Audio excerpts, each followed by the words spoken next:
سیدنا سفیان بن عبداللہ ثقفی رضی اللہ عنہ سے مروی ہے، وہ کہتے ہیں میں نے کہا اے اللہ کے رسول، مجھے اسلام کے بارے میں کوئی ایسی بات بتائیں کہ آپ کے علاوہ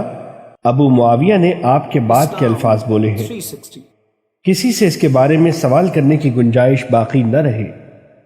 آپ صلی اللہ علیہ وسلم نے فرمایا تم کہو کہ میں اللہ تعالیٰ پر ایمان لایا ہوں اور پھر اس پر ڈٹ جاؤ۔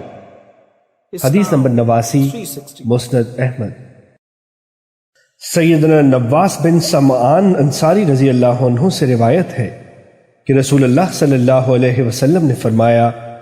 اللہ تعالیٰ نے ایک مثال بیان کی ہے، ایک صراط مستقیم ہے، اس راستے کے دونوں اطراف میں 2 دیواریں ہیں جن میں کھلے ہوئے دروازے ہیں اور دروازوں پر پردے لٹک رہے ہیں۔ راستے کے دروازے پر ایک دائی یہ کہہ رہا ہے لوگو سارے کے سارے راستے میں داخل ہو جاؤ اور اس سے زائل نہ ہو جاؤ، اور جب کوئی آدمی کسی دروازے کو کھولنا چاہتا ہے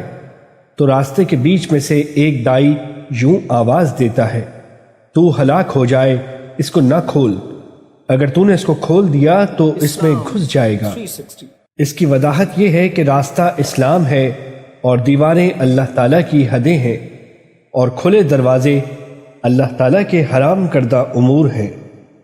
اور راستے کے سرے پر دائی اللہ تعالیٰ کی کتاب ہے، اور راستے کے بیچ والا دائی ہر مسلمان کے دل میں موجود اللہ تعالیٰ کا واعظ ہے۔ حدیث نمبر 87، مسند احمد۔ سیدنا عباس بن عبد المطلب رضی اللہ عنہ سے مروی ہے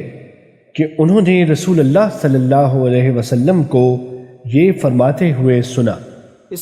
اس بندے نے ایمان کا ذائقہ چکھ لیا جو اللہ تعالیٰ کے رب ہونے، اسلام کے دین ہونے اور محمد صلی اللہ علیہ وسلم کے نبی اور رسول ہونے پر راضی ہو گیا۔ حدیث نمبر 93، مسند احمد۔